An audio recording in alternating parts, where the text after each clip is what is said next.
starting to play around with the stances and where we're kind of facing. So we can notice right here as we're thinking, oh, you can see my underwear. It's not good, is it?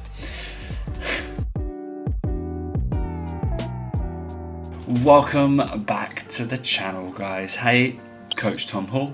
Master's degree in Performance Analysis Biomechanics, all the S&C, but I'm a personal trainer who educates other personal trainers. And if you found your way here because you're probably searching for some core-based exercise, you come to the right place. Obviously, I hope you've checked out some of the other videos on the channel. We've got the news, we've got our podcast, we've got everything going on. And also, if you're another coach who wants to get involved in an education, you want your training done for you, you want everything, just £75 a month, you could be in my group on the circle. All right, that's down below. More anything else, you're here, you're looking for new exercises, and you've been hooked in by getting some core training, and we want to know what kind of core training we could do, right? Is this going to be traditional? Am I going to be holding planks for every single time? Maybe not. We're going to be looking at some not untraditional core training, but we're going to dip into the world of S&C. Obviously, I've been training people for 12, 13 years, done about 10 billion sessions, but we're going to have a little look, right?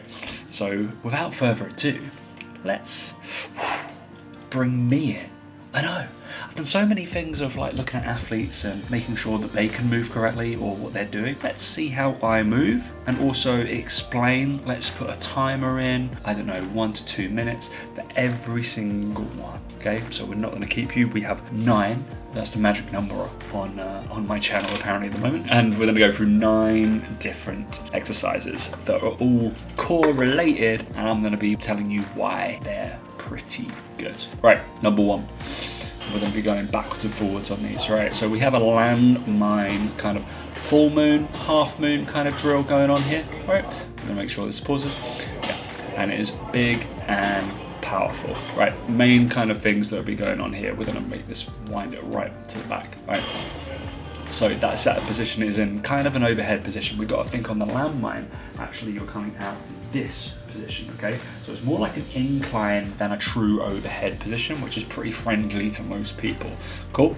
So you can see where I set up with my feet. I've got socks on because I don't really wear shoes, but I'm digging really hard into the ground right there, okay? We're going to be quads on, locked on, everything ribcage down, and as I go for 1 rep, I'm thinking this is going to be massively oblique. We're going to think everything in my T-spine is going to be moving and massively contracting. We're going to think any rotational athlete is going to be huge for, right? So we're thinking everything, I'm training rotation. You can see I have to find some room on this side, okay?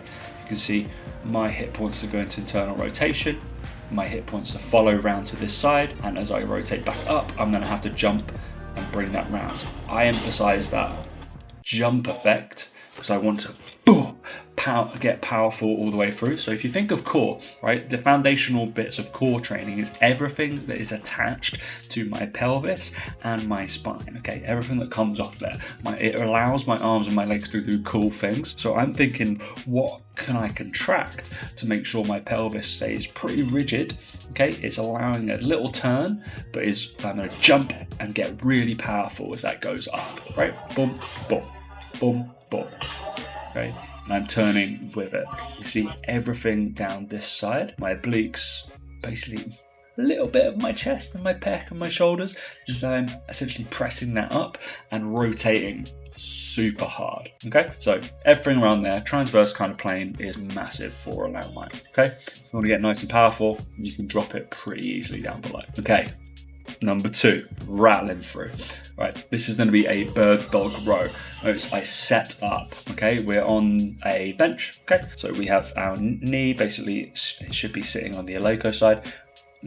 Basically we're going to see how much of this shin is in contact with here is going to be how much stability I have. And then extension of that hip, I really purposefully put that out and as long as I can go, right? Lock it, okay? I don't want to stretch and kind of overextend through my back, and I'm bringing this as a pull there. You notice I dropped my hip a little bit, probably a little bit struggling, okay, a little bit more, and I've got this row position going on. As I'm holding here, yeah?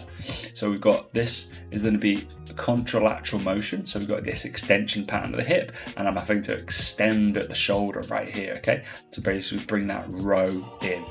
Instead of be fighting a hell of a lot to basically keep this side of my glute from over rotating, and on that side of my arm as well, okay? So we'll go through that one more time.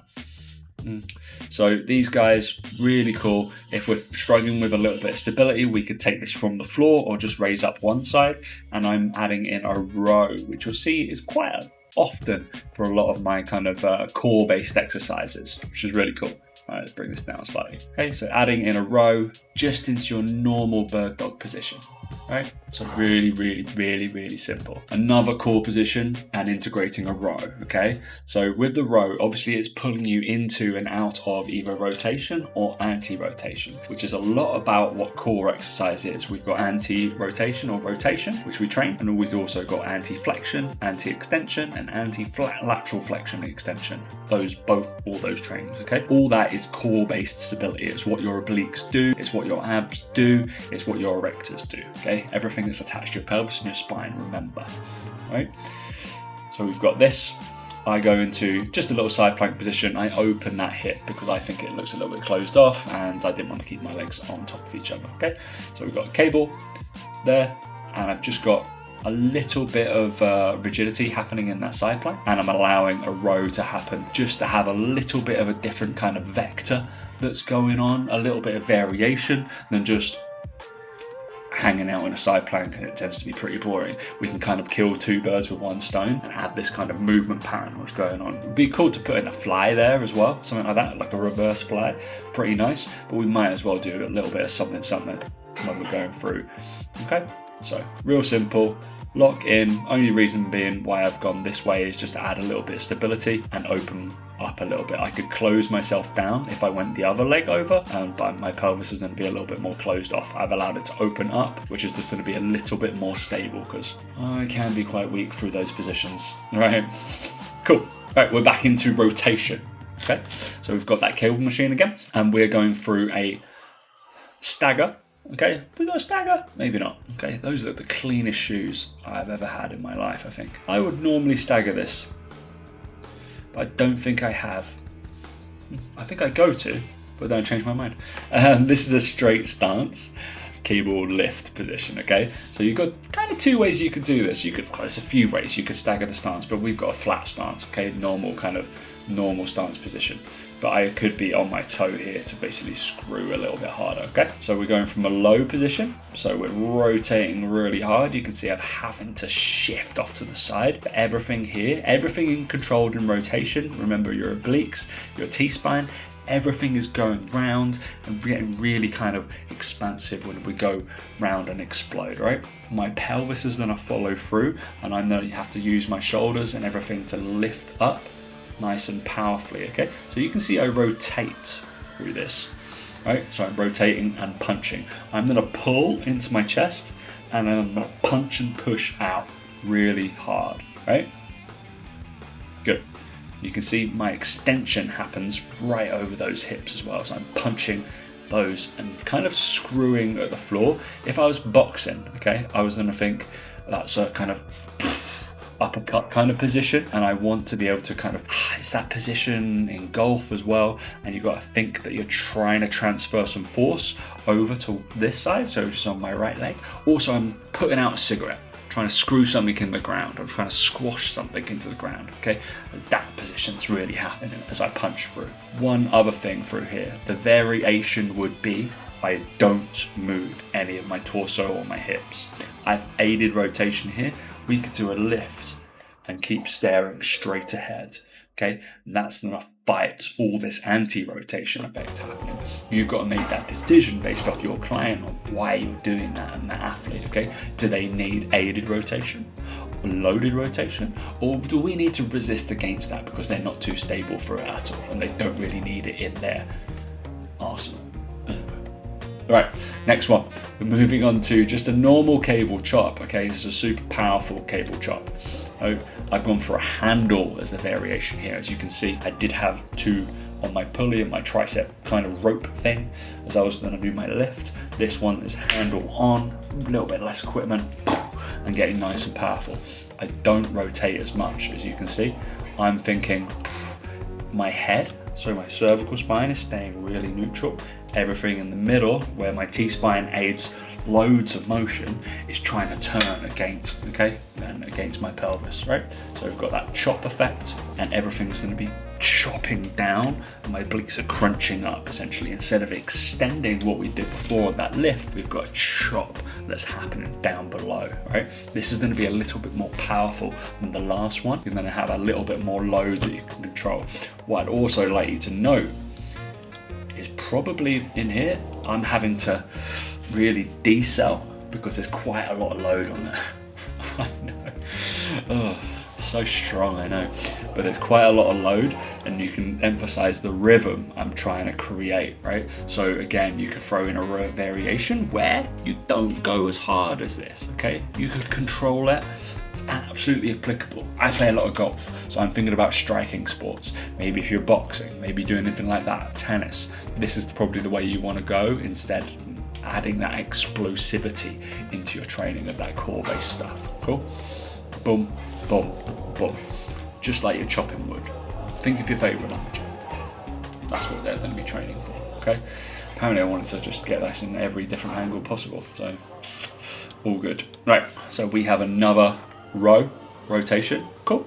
Right, so we're aiding. This is more core-based mobility, if we really want to put this into a category, right? So we've got pelvis is sitting in, we're in a quadruped position, and we're going to load it. Most of you would have done a thread the needle kind of exercise, and we're aiding basically your oblique. Everything in your T-spine is loaded, and I'm using that to do my row, okay? I'm not massively using my arm or my back muscles to go across. That is literally just going to make me pull, and we're going to be back using all this rotation that I can navigate around with my T-spine, okay? You can see my end goal. Essentially, I'm trying to get my shoulders to go from square to square, right? So as we go from off to the side, we're trying to create, so we're opening up at that angle, and then we come down. I want it almost perpendicular with the floor as I row through. Okay? So that is going to add as much kind of rotation as we can and separate it from our pelvis throughout there. Okay, so we're thinking obliques, we're thinking erectors, all these kind of things, again, extended and contracted. Perfect. Right, into another rotational drill, but we're starting to play around with the stances and where we're kind of facing. So we can notice right here is we're thinking, oh, you can see my underwear. Colts fan, Frontal. Right, so we've got a massively biased position, which is shifting our weight forward, okay? So we're gonna have a load of tension that's gonna be created into our hip, and we're gonna have a little lift position, okay? Again, I'm massively rotating across, and I've got a frontal plane kind of chase that lift position, okay? Everything here is gonna be working nice and hard to create this position. Cool. If anybody struggles with holding a split squat position, you're going to see that my foot is working super hard to stay there, and I've got a load of internal rotation which is happening on that left glute, which is very cool. Okay, so much the same ilk of a cable lift, we're just varying our stance, right? And we're just allowing ourselves to really turn into internal rotation of the hip. We're loading that pelvis up a little bit, and then I've started to rotate to get my obliques and everything involved in that lift as well. Okay, alright, perfect. Alright, one of my absolute staples kind of girls, right? A single arm dumbbell press. Okay, let's very quickly go through these and why they're so fantastic. They feature on core exercises, they feature on my favourite pushing exercises, they feature on my favourite unilateral exercises. They are wonderful. Right, so we've got a stagger stance which is happening here, mainly because I want to lock down this hip and this other hip wants to fly away basically, okay? Once we load up one side, we're going to be fighting super hard on the other side to anti-rotate, okay? From here, everything wants to come over this side, and then we're going to that side.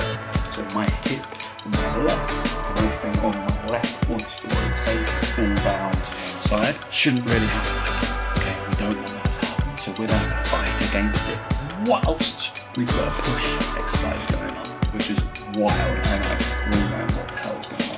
I've got one challenge for you right now as you watch this. Go and see what you can push bilaterally. Can you just take one dumbbell away and try and load that unilaterally? I don't think we'll be able to straight away.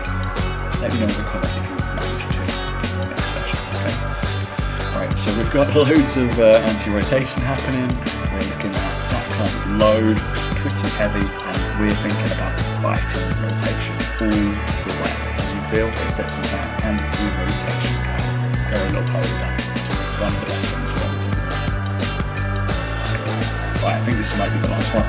A wall quadruped position. These are horrendous. This is a little bit of just a quadruped or like a plank position, if you will. We're trying to keep our stability. I think all around our T-spine, our pelvis, our doing it everything, and all that kind of fun stuff. We're using the wall as the kind of vector that we're pushing into to try and stabilize up, making ourselves a little bridge position, basically. Okay, we're making ourselves into a bridge. So I'm going to do a pass over. We could just do lock it in. Okay, so we're going to pass from one side to the side. Boom, touch, and go. I just go for a little touch so I can reset, kind of renegotiate where I want to be, and so I can do this for reps instead. If I were just to do this position, that would be quite tough, and if I were to do this position and just hold that, that is the super progression that we're able to maintain. We're going to get loads of tension here. Maybe I should be pushing a little bit further back, and this guy a little bit. I couldn't go much further higher. I'd have to bring my torso down and try and hold that position, but it's only as grippy as our feet could be. Okay, so there's going to be a load of upper body kind of tension here. Okay, in and around the top of our T-spine and that shoulder joint and the shoulder girdle, we're going to have loads of tension, loads there. Okay, so it's going to be really good for enabling whether you want to go overhead, if you've got shoulder issues or shoulder rehab that you're trying to do, and you're an overhead lifter. Maybe these are pretty damn cool. And then we're resisting any rotation and stability that is going on there. Okay, so let's do. The progression would be to do these touches, then hold with two hands, and then go with one hand. Okay, don't run before you walk. Don't run before you can walk. Right, so let's go. Right, wonderful. And that thus brings us to the end of those wonderful core-based exercises. I would go and look at what you're doing and think, do I need to do direct core? At the boredom of sit-ups, plank positions, doing anything like that? Could I change it in any way and incorporate some of these rotational kind of things that are going to be better for you training long-term for your sport? Right, thank you so much for watching. Like, subscribe, share, save, do all that kind of thing. Any questions, write it down in the comments below, and I will see you in the next one.